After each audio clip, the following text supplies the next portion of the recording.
강의를 시작하기 전에 잠깐 한 말씀 제가 소개해 드릴 게 있는데, 뭐 서울에 계신 분들은 내려가기 어렵겠지만은 경상도 일대에서 이 강의를 들으시는 분은 5월 28일 그 포항시청에서 2시부터 제 강의가 있습니다. 오실만 할 거예요. 그리고 이게 제가 워낙 존경하는 해월 선생님에 관한 강연인데, 그 강연의 내용이 상당히 풍부할 겁니다. 왜냐하면은 포항이라는 곳이 지금은 포항이 돼서 커졌기 때문에, 옛날에 포항이라는 개념으로 안 잡히는 지역이 지금은 전부 포항으로 들어가 버렸어요. 뭐 흥해니, 장기니, 뭐 영일만, 뭐 영일이라는 말 들어보셨잖아요. 이게 다 지금 포항으로 들어갔기 때문에, 해월 선생님은 포항 사람입니다. 포항 사람. 태어나기는 황홀리에서, 경주에서 태어났지만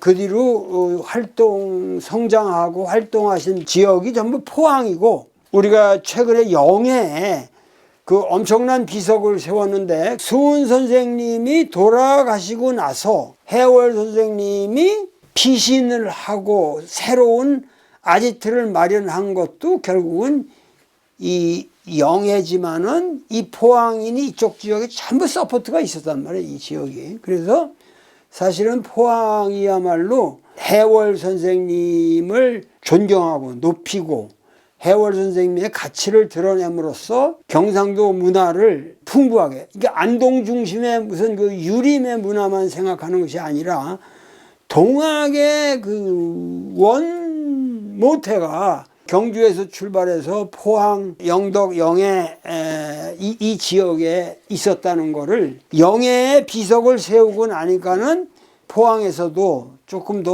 우리가 쭉 진행되어 온 사업이 있는데, 특히 그 동대해 문화연구소라고 그 포항 지역에서 지사들이 결성이 돼가지고 그 포항에 사라져가는 문화를 전부 이렇게 기록하고, 암석화부터 시작해서 뭐 고인돌부터, 그리고 온갖 비석들을, 그거 다 사라질 뻔한 것들을 해석하고, 이런 아주 훌륭한 작업들을 많이 해왔더라고요. 이제 형산강 그 지역의 모든 문화유산들을 아주 그 정리하고 헌신적으로 노력해온 포항에 있는 동대해 문화연구소가 주체가 돼서 저를 초청한 겁니다. 그래서 저는 상당히 기쁩니다. 왜냐하면 이 전라도, 이 소위 경상도라는 의미가 전혀 우리에게 없었던 건데, 요즘 같은 정치적인 지역 감정이 없었던 건데, 불행하게도 박정희 대통령 때 어떻게 그렇게 정치적 분위기가 흘러가서 그런 개념을 많이 활용을 했고, 그러나 지금은 그걸 극복하려는 거국적인 노력이 필요한 거죠. 그래서 포항이 상당히 의미 있는 작업을 하겠다고 나서니까는 저로서는 도와드릴 수밖에 없고, 그리고 해월 선생님의 여러 그 거점을 살려가지고 기념관도 만들고 또 둘레길도 만들고 요새 그런 것들을 많이 하니까요. 그렇게 해서 포항 지역이 원래 가지고 있던 풍부한 문화유산이 있는데, 그것이 지금 전부 그냥 포철 중심으로 돼가지고 포항공대랑 포철 중심으로만 생각을 하는데, 사실은 이런 인문 전통이 강한 곳이다. 그리고 이제 정치도 이제 그 유치한 개념의 보수라는 개념만 가지고는 보수 세력이 살아남을 수가 없어요. 보수도 보수다워야죠. 그래야 우리나라가 훌륭한 앞길을 개척해 나갈 수 있는 거고, 보수 세력들이 진보의 마인드라고 하는 것들을 선취해 나가야 된단 말이에요, 지금은. 그러면 이제 진보도 이거 당황하는 거지. 자기들은 그냥 안전빵으로 진보 냄새만 피면서 아무 일도 안 했던 사람들이 이제는 보수 쪽에서 진보하는 일들을 다 갖고 가면 되잖아. 그러니까는 뭐 꼭 이렇게 내가 진보 보수를 말하는 것 자체가 잘못됐지만은, 앞으로 이 전라 경상의 문제도 이렇게 문화적인 접근을 통해서 우리가 일체감을 회복해야 되고 국가적인 정체성을 회복해야 되고 그렇게 되면서 우리나라는 진정한 21세기 전 세계를 리드하는 하나의 선두의 프론티어에 서게 될 것이다. 이것이 제 생각입니다. 그러니까 그 지역에 계신 분들은 5월 28일 포항시청에서 제가 하는 강연에 한번 오시면은 풍요로운 잔치가 있게 될 겁니다. 그 정도로 해두고요. 그리고 이 전번에 한번 소개를 드렸지만은 강요된 소멸이라고 하는 책이 정말 내용이 좋거든요. 그래서 그야말로 이 우리나라의 민족의 대계를 생각할 적에 이 농촌 문제가 너무도 심각한 문제예요. 농촌 문제가. 그래서 우리가 농촌이 지금 농촌 인구가 뭐 3%도 안 된다고 그러지만은 그러니까 대변해 주는 사람이 없는 거예요. 그리고 3%뿐만 아니라 3%조차도 지금 소멸되어 가는 위기에 있는데 사실은 영원히 소멸될 수가 없는 거죠. 이 땅이 있는 한 거기서 식량이라는 거 우리나라의 농산물을 우리가 당장 입으로 원하는 것이고 일상생활에서 유기농 식품이니 뭐 이러면은 여러분들 좋아하고 사고 이러는데 진정한 농촌 문화가 살아나야만 우리 민족의 미래가 있다. 앞으로 오는 대통령 선거에서는 어떻게 해서든지 이 농촌 문제가 메인 토픽이 돼야 된다 하는 의미에서 여러분들이 이 강요된 소멸이라고 하는 제가 서문을 썼고 박진도 선생이 저술을 한 건데 꼭 한번 사서 읽어보시면은 뭐 요거 뭐 간단하고 아주 정리가 잘 된 요약된 내용이기 때문에 여러분들이 꼭 한번 이렇게 신경을 써주시면은 의미 있는 일이 되겠습니다. 오늘은 이 화산료인데 화산료 요번에 좀 시간이 촉박하기 때문에 될 수 있는 대로 요번 주에 괴 3개를 해치우려고 그래요. 제가 그렇게 해서 지금 이 주역 개사전이 지금 기다리고 있는데 많은 사람들이 개사전을 빨리 좀 했으면 좋겠다 하는 요청도 있고 저 자신도 빨리 개사전을 들어가고 싶기 때문에 우선 이 64개를 그렇다고 소홀히 할 수는 없으나 깨끗하게 말끔하게 빨리빨리 진행을 하도록 하겠습니다. 그래서 지금 56번째의 화산료인데 이 화산료라고 하는 거는 이게 리죠. 이게 화죠, 화. 그리고 밑에가 간이니까 이게 산이란 말이에요. 그래서 화산료라고 그러는데 이 료라는 건 뭐죠? 이게 그야말로 여행의 여란 말이야. 여행의 여란 말이에요. 그러니까 이 64회의 여러 가지 그 삶의 이거는 삶의 철학이라고 그랬잖아요. 제가 이게 자연과학적인 무슨 여러분들은 물상을 가리키는 것도 아니고 생물학을 가리키는 게 아니에요. 그러나 그 모든 것을 포함하는 이 우리가 살고 있는 이 세계에서 일어나는 우리의 삶의 문제를 카테고라이즈 해가지고 64개로 이렇게 다뤘는데 그 중에 여행이 하나 들어간단 말이야. 근데 여행이라는 말 자체가 요새는 관광, 그렇지 않으면 바캉스 뭐 그런 의미에서 가족끼리 그 릴렉스하겠어요. 릴렉세이션의 개념이란 말이야. 그래가지고 아주 답답한 환경을 좀 떠나서 여행을 한다. 옛날엔 저도 뭐 여행을 안 한 건 아니라 여행을 난 한 적이 없어요. 왜냐면 전부 일로만 댕겼지. 일로만 댕겼지. 내가 가족하고 한번 여행을 가보지 못했어요. 모든 게 일로 댕긴 거예요. 근데 지금은 이제 못 댕기겠어요. 못 댕기겠어요. 왜냐면은 낯설고 그리고 아무 데 가든 우선 잠자리도 나는 내 입을 베개가 없으면은 아무리 고급 호텔이라도 허리가 아프고 그 다음 일정이 돌아가질 않아. 그래서 나는 외국에는 이제 못 나갈 것 같다는 생각이 드는데 여라는 개념이 여기서 주역의 시대에서 려라는 것은 완전한 트레디지입니다. 비극적 사태죠. 그러니까 여라고 하는 거는 이게 여행을 지금처럼 즐겁게 떠나는 게 아니라 릴렉세이션이 아니라 여라는 거는 자기 본거지에서 살 수 없는 지경에 이르렀을 때 외지로 다른 삶을 개척해서 떠나는 거를 려라고 그런단 말이죠. 그러니까 사실 옛날에 귀향을 간다는 것도 려고 대체적으로 옛날 사람들에게 있어 여행이라고 하는 여라는 거는 비극적인 거예요.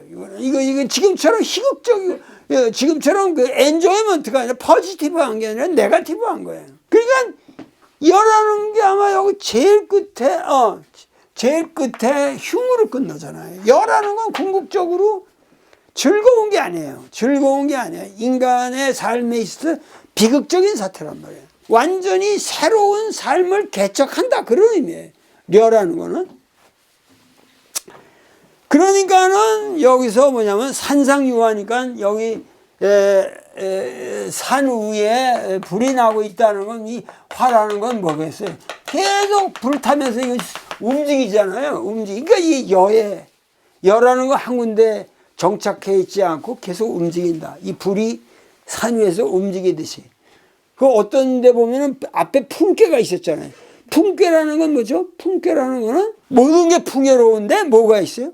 어둠을 초대한다 그랬잖아요. 제가 abundance invites darkness라고 그랬잖아요. 그러니까 그런 어둠이 덮어지면서 내부가 붕괴되는 걸로 끝났잖아요. 그러니까 그렇게 되면서 본고지를 상실하는 사태, 풍요로우면서 오히려 망하는 거야. 우리나라도 가난해서 망하는 게 아니라 가난한 나라들은 어떻게든지 살려고 노력을 할 텐데 풍요로운 나라는 속으로 붕괴돼요. 건물만 잔뜩 지어놓고. 그러다가 그게 상실이 되니까 풍괴 다음에 여가 오는 건 너무 당연하다. 본거지가 상실되면서 새로운 영역을 찾아 떠날 수밖에 없는 비극적 사태를 맞게 된다. 그런데 여기서 뭐냐면 대상전의 저자는 뭐라고 그러냐면 군자는 이 명신 용형이라고 그랬어요. 그러니까 불류옥이라고 그랬어요. 그러니까 이 아주 현명하게 신중하게 형을 용형이라고 그래요. 형벌을 쓴다 그거잖아요. 그러니까 이 여라는 거와 관련해서 이 사람은 명쾌하게 형을 적용하는 데 있어서 확실하게 벌 줄 사람은 벌을 주고 또 용서할 사람은 확실히 용서해서 뭐냐면 류옥이라, 그 옥을 남기지 않는다는 건 뭐냐면 질질 끌지 않는다는 거. 재판도 끌지 않고 모든 걸 빨리빨리 한다는 거. 빨리빨리 처단한다. 이거는 뭐냐면 빨리빨리 해서 잘못될 경우도 있으니까 전체적으로 말하자면은 여기에 나타나고 있는 것은 하나의 관용주의죠. 옛날에 이 형벌이라고 하는 것에 leniency, 하나의 관용을 베푼다고 하는 뜻이 중요한 겁니다. 그러니까 정말 우리나라에서도 이러한 그 관용주의를 조금 그 조선 왕조에서도 예를 들면 이순신 같은 사람을 데려다가 그냥 고문을 하고 그것도 무지막지하게 때리잖아요. 이 형태로다 묶어놓고. 그러니까 이순신 장군이 선조한테 한번 끌려갔다가 백의종군이라고 해서 내려오지만은 그때 이 받은 걸로 몸이 망가져서 결국은 해전에서도 그렇게 돌아가시게 된 거란 말이에요. 그러니까 옛날의 정치의 핵심은 어떠한 경우에도 형이야, 형. 옛날에 말하는, 지금도 사실 마찬가지예요. 어떻게 형을 내릴 줄 아느냐. 이게 정치라고 하는 거 리더십의 핵심이란 말이에요. 징벌할 사람을 정확하게 징벌하고 그렇지 않은 사람들은 리니언스, 하나의 관용주의로 나가야 한단 말이에요. 그러니까 형벌이 명철하고 신속하게 이루어져야 좋은 정치가 된다. 이게 주역의 기본 사상입니다. 주역에서는 형벌이라는 거를 불유옥이라고 했으니까 질질 끌지 않는다. 질질 끌지 않는다. 대상전의 저자는 형벌의 관용주의로 려를 풀었다. 직접적인 그 연관이 없는 것 같지만은 잘 생각해 보면 연관이 있습니다. 그래서 그 괴사에 말하기를 여는 낯선 곳으로 가는 미지의 여로다 이거야. 그러니까는 이 미지의 여로를 떠나기 전에 제사를 지내라. 근데 그렇다고 이거 다 망해가지고 떠나는데 큰 제사를 지내면 안 되잖아. 그러니까 소형, 작게, 조촐하게 제사를 지내고 모든 가는 길을 좀 보살펴 달라 하고 귀신에게 당부를 하라. 그렇게 해서 여호와에 관해서 하느님의 의지를 물어보아라. 그렇게 되면 대체적으로 너의 여로가 길할 것이다. 이렇게 해서 괴사가 나왔습니다. 그리고 이제 효사가 초육부터 나오는데, 초육에서 이제 여는 그 소인물이란 말이에요. 대인이 아니라 소인의 여행이야. 이게 처음에는 누구나 가서 잘 모르는데, 여행이라는 건 이제 처음에 초육에서는 열을 하는데 쇠 그랬거든. 이 새로운 그 세계를 개척하러 떠나는 마당에 그래도 웅지를 갖고 떠나야지. 쇠는 뭐냐면 자질구레한 계산만 한다 이거야. 이 녀석은 자질구레한 계산만 하기 때문에 웅심이 사라지게 된다. 웅심이 마멸되어서 재앙을 취하는 계기가 된다. 재앙을 취하는. 그러니까 오히려 자기 본거지를 잃어서 딴 데로 떠난다고 할 적에는 또 새로운 세계를 개척한다고 하는 그 웅심이 있어야 되는데, 그러지 못하고서 훌훌 털고 떠나는 기상도 없고 자질구레한만 계상만 하다 오히려 그런 것 때문에 재앙을 부르게 된다. 지금도 그렇습니다. 여행을 떠나도 아주 과감한 발상을 하면서 여행을 갈 필요가 있겠습니다. 6.2는 여즉차거든. 여즉차야. 여행이 즉차라고 하는 거는 머문다는 거. 여기서는 이른다. 즉한다는 게 이게 닿는다. 그러니까 여기서 차라고 하는 거, 여기서 여러분들이 의아스럽게 생각하지만 여기서 차라는 거는 여관입니다. 여관. 좋은 여관에 당도하게 되고, 또 아직은 고향에서 떠나올 때 노자를 가지고 왔기 때문에 여기 노자를 가슴에 품고 있다. 회기자는 아직 돈이 좀 두둑하게 있고 여유가 있는 상황이란 말이에요. 그래서 또 좋은 몸종을 하나 얻느냐. 이게 동복이라고 하는, 득동복이라고 하는, 동복이 뭐죠? 이 어린애를 너 나하고 어디 나를 시봉 들 거냐. 그래 가지고 동복을 얻는단 말이에요. 그러니까 그렇게 해서 여행이 순조롭게 진행되는 과정을 나타내 준 거죠. 6.2. 9.3은 이 3이라고 하는 게 항상 좋지 않잖아요. 이 주역에서는 3이라는 게 불안하단 말이에요. 근데 여기 말하기를 뭐냐면 그 여관이 불이 탔다. 여관을 태웠다. 이 말은 그 있는 그 여관에서 불이 난 거야. 동복으로 삼았던 개도 도망가 버렸어. 상기 동복이라고 그랬단 말이야.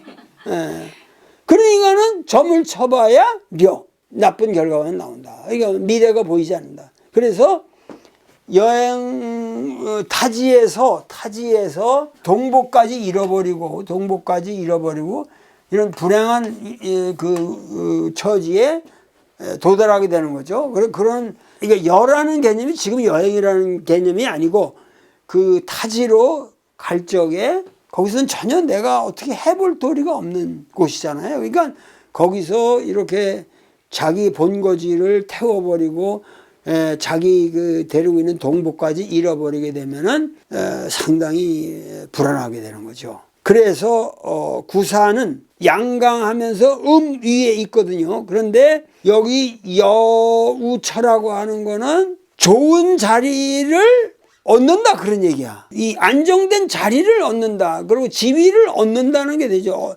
어디서 떠나든지 간에 그 어느 지방에서 저쪽 지역으로 갈 적에 이 사람이 가지고 있는 모든 실력이라고 하는 건 거기서도 인정을 받을 수 있으니까. 그래서 여우처고 그 다음에 득기 잡으라. 자, 돈과 부, 도끼라는 건 권력. 그 지역에서 새롭게 돈과 권력을 새롭게 얻는단 말이에요. 어느 정도 새로운 타향에서의 삶을 개척하는데 성공은 하지만 내면에서는 뭐죠?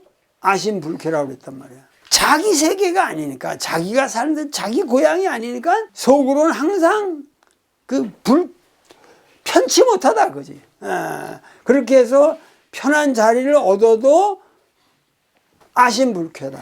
뭐 제가 항상 하는 말이지만 제가 하버드 대학에서 PhD를 끝내고 돌아올 적에도 상당히 제가 유리한 조건에서 미국 대학에 인비테이션이 있었는데 생각해봐도 이거 아심불쾌라는 거면 내 사회가 없다고 하죠. 철학이라고 하는 건 기본적으로 내가 거기서 무슨 뭘 쓰고 그러니까 뭐 사전이나 만들고 이러면 아무 문제가 없지만 나는 철학하는 사람이란 말이야. 그러니까는 인류에 무엇을 남긴다 그래도 이 타향에서는 안 되겠다. 뭐 남긴다 그래도 역시 내 땅에 가서 내 사회 속에서 내 기능을 가지고 교섭을 해나가면서 학문이 이루어져야지 그것이 없는 상황에서 아심불쾌라는 게 그거거든. 아무리 좋은 대학에서 하버드나 예일 대학에서 내가 교수를 하더라도 아웃사이더지. 무슨 거기서 이게 되겠냐 말이야. 그래서 난 그때 내가 결단을 하고 귀국해서 또 고려대학에서 마침 나한테 좋은 기회를 줬고 그러면서 또 내가 고려대학을 나왔고 이 모든 과정이 필연적인 것 같습니다. 그런데 하여튼 이게 아심불쾌라는 게 이게 자기 사회가 없는 데서 인간이 새로운 삶을 개척한다는 거는 참 어려운 일이다. 물론 거기서 이제 길게 노력을 해서 또 개척을 하는 거죠. 뭐 옛날에 전라도에 살던 사람들이 고향을 충청도로 옮겨가지고 충청도에 와서 역사적으로 그런 이동이 많잖아요. 그러니까 그 이동이 열한 말이다. 그러니까 열하는 게 꼭 나쁜 건 아니고 제가 미국에서 귀국한 것만이. 근데 나는 그 당시 벌써 세계 판도를 읽었어요. 나는 그때 한국에 가야 이게 재미가 있겠다. 내 인생이. 그리고 앞으로 한국이라는 나라는 지금의 우리가 생각하는 한국이 아니다. 이 역사적 흐름을 선취해야 된다. 그런 생각이 내가 있었기 때문에 귀국을 했고 그렇게 했기 때문에 내 삶에 이것도 강렬했죠. 강렬하게 밀고 나갈 수 있었던 거죠, 제가. 어떻게 그 고려대학을 나옵니까? 그 고려대학을 그렇게 어렵게 들어가는데 어떻게 고려대학을 내가 박치고 나올 수 있냐? 그 역사가 나를 밀어낸 거예요. 역사가 나를 밀어낸 거죠. 그러니까 하여튼 그런 것들이 열하는 개념 속에 들어와 있습니다. 그러니까 유고는 꿩을 쏜다고 그랬어요. 꿩을 쏜다. 유고는 군이잖아요. 임금의 자리지만은 여기서 타양살이니까 이것이 군이 될 수는 없는 거죠. 그렇잖아요. 어디가 객이잖아요. 그러니까는 유고도 역시 여인이에요. 여인이다. 여인이라는 말은 아니지만 하여튼 여인이란 말이에요. 그리고 리괴의 중앙이니까 문명의 덕이 있죠. 아주 빛나는 인물이죠. 그런데 여기 꿩을 쏜다는 말도 꿩이라는 것에 아름다운 문양을 얘기하는 겁니다. 이 상징성이라는 게 꿩의 문양이라는 건 문명이에요. 이 문양이라는 거는 우리 동양에서 이 꿩이라는 건 아름답잖아요. 그러니까 문양이라는 게 이게 문화예요. 문화. 예. 그러니까 꿩을 쏴서 꿩을 잡는다는 거는 어떠한 문화를 획득한다라는 메타포가 들어가 있어요. 그래서 문명 속에서 자기 자리를 찾는다. 그래서 결국은 처음에는 첫 화살은 일시는 결국은 그 꿩은 놓치고 말았지만은 끝내 결국은 명예와 권력을 예명을 얻게 된다 그거죠. 그렇게 얻게 된다. 탁월한 인물이니까 그래가지고 제일 마지막에 상구 상당히 비극적으로 끝나고 있죠. 왜냐하면은 낯선 땅에서 최상의 위치를 상승을 한 거예요. 기소라는 건 높은 나무에 둥지를 마련했는데 그 둥지를 또 잃고 마는 거예요. 결국은 그 둥지를 잃고 마는 거예요. 이 상구의 운명이 그렇게 좋지를 않다는 거죠.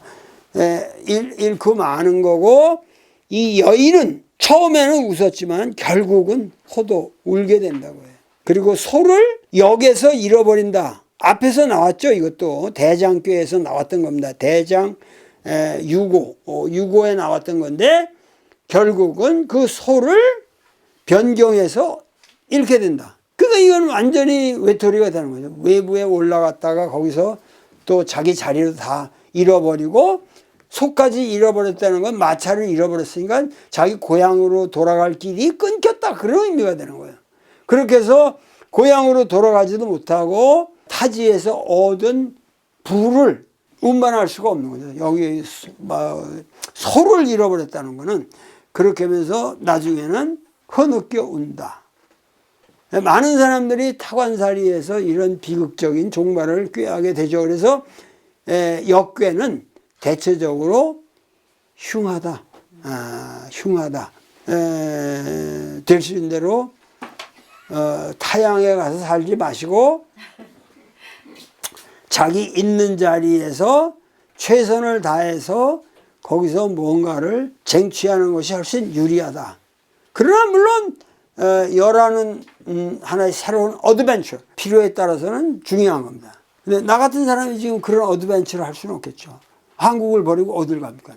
그리고 이 후주닷컴을 버리고 어딜 가요? 여기를 통해서 이게 대학이고 이게 나의 교회고 이것이 여러분들이 모이는 만남의 광장이고 여기서 학문이 다 이루어지고 있는데 여기서 뭐 어디를 가겠어요? 자, 역괴는 이렇게 끝납니다. 오늘도 상당히 진지하게 들어주신 데 대해서 감사하게 생각합니다. 감사합니다.